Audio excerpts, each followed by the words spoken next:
સુરત મહાનગરપાલિકા વિસ્તારમાં પનાસના ઈડબ્લ્યુએસ પ્રજ્ઞાનગર આવાસના રહીશોની મુશ્કેલીઓનો અંત આવવાનું નામ નથી લઈ રહ્યું। વર્ષ 2024માં તંત્ર દ્વારા આ આવાસની કુલ 44 બિલ્ડિંગોના ફ્લેટો ખાલી કરાવીને તેનું ડિમોલિશન કરી દેવામાં આવ્યું હતું। જોકે આ ઘટનાને 2 વર્ષ લાંબો સમય વીતી ગયો હોવા છતાં તંત્ર દ્વારા હજુ સુધી બાંધકામ માટેની કોઈ નક્કર પ્રક્રિયા કરવામાં આવી નથી, જેથી આવાસના ગરીબ અને સામાન્ય વર્ગના રહીશો હાલ રખડતું ભટકતું અને આર્થિક તંગી ભર્યું જીવન જીવવા મજબૂર બન્યા છે। રહીશોએ કમિશનરને મોકલેલી અરજીમાં જણાવ્યું છે કે જ્યારે વર્ષ 2024માં સુરત મહાનગરપાલિકાના અધિકારીઓ દ્વારા આવાસ ખાલી કરાવવામાં આવ્યા ત્યારે રહીશોને એક મોટું વચન આપવામાં આવ્યું હતું। તંત્રના અધિકારીઓએ ખાતરી આપી હતી કે નવું મકાન બને એટલી ઝડપે બનાવી આપવામાં આવશે અને જ્યાં સુધી મકાન તૈયાર ન થાય ત્યાં સુધી સરકારી રાહે રહીશોને ભાડું અથવા તો ભાડા પેટે આર્થિક મદદ ચૂકવવામાં આવશે, પરંતુ વાસ્તવિકતા કંઈક અલગ જ બહાર આવી છે। આજે 2 વર્ષ થવા આવ્યા છતાં ગરીબ પરિવારોને કોઈ ભાડું કે સરકારી સહાય મળી નથી। રોજે રોજનું કમાઈને ખાતા આ પરિવારો મોંઘા ભાડાના મકાનોમાં પોતાના બાળકો, મહિલાઓ અને વૃદ્ધો સાથે જેમ તેમ કરીને દિવસો પસાર કરી રહ્યા છે। આવાસના રહીશો માટે વર્તમાન સમયમાં આર્થિક ભારણ સહન કરવું અસહ્ય બની ગયું છે। અરજીમાં રહીશોએ તંત્રની ટેન્ડર પ્રક્રિયા સામે સીધા અને ગંભીર આક્ષેપો કર્યા છે। તેમના જણાવ્યા મુજબ મહાનગરપાલિકાને આવાસ ફરીથી બાંધવાની મંજૂરી મળી ચૂકી છે અને આવાસનું બજેટ આશરે 110 કરોડની આસપાસ થાય છે, જે રકમ તદ્દન વ્યાજબી છે। મંજૂરી મળ્યા બાદ ટેન્ડર પણ બહાર પાડવામાં આવ્યા છે, પરંતુ કથિત ભ્રષ્ટાચારના કારણે આ ટેન્ડર પ્રક્રિયા પૂર્ણ થતી નથી। રહીશોનો આરોપ છે કે ભ્રષ્ટાચારના પાપે કોઈ બિલ્ડર કે ડેવલપર આ આવાસ બાંધવા આગળ આવતા નથી અને આ વિલંબ પાછળ માત્ર ને માત્ર ભ્રષ્ટાચાર જ જવાબદાર દેખાઈ રહ્યો છે, જેમાં સામાન્ય જનતા પીસાઈ રહી છે।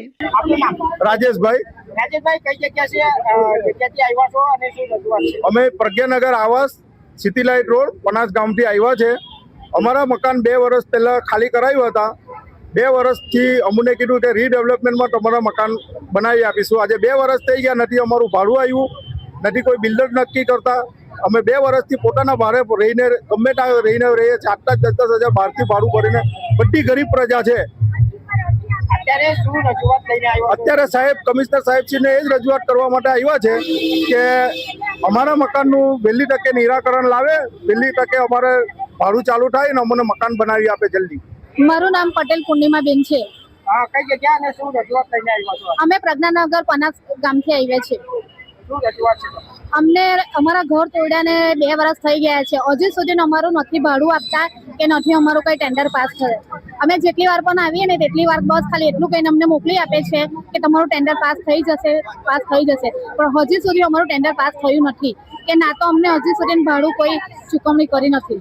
કેટલા મકાનો આવેલા છે? અમારા ટોટલ 704 મકાનો છે।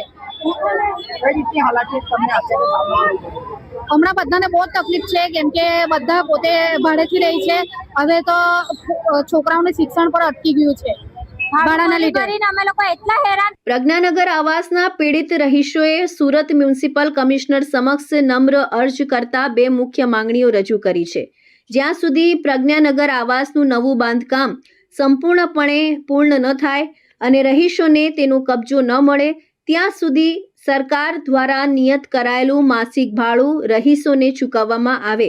જો ભાડું આપવું શક્ય ન હોય તો હાલમાં જે તે વિસ્તારની આસપાસ, જેમ કે હાલમાં અલથાણ ટેનામેન્ટ આવાસો સંપૂર્ણ ખાલી પડ્યા છે, એસએમસી અથવા સુડાના જે આવાસો ખાલી હોય ત્યાં રહીશોને રહેવા માટે વૈકલ્પિક સગવડ કરી આપવામાં આવે, જેથી ગરીબ પરિવારોનું આર્થિક ભારણ ઓછું થઈ શકે। આ સાથે જ રહીશોએ કમિશનરને આ બાબતમાં અંગત રસ લઈ ટેન્ડર પ્રક્રિયા સત્વરે ચાલુ કરી યોગ્ય બિલ્ડરની પસંદગી કરવા અને ઉચ્ચ ગુણવત્તાવાળું બાંધકામ ઝડપથી પૂરું કરાવી આપવા આદેશ કરવાની માંગ કરી છે।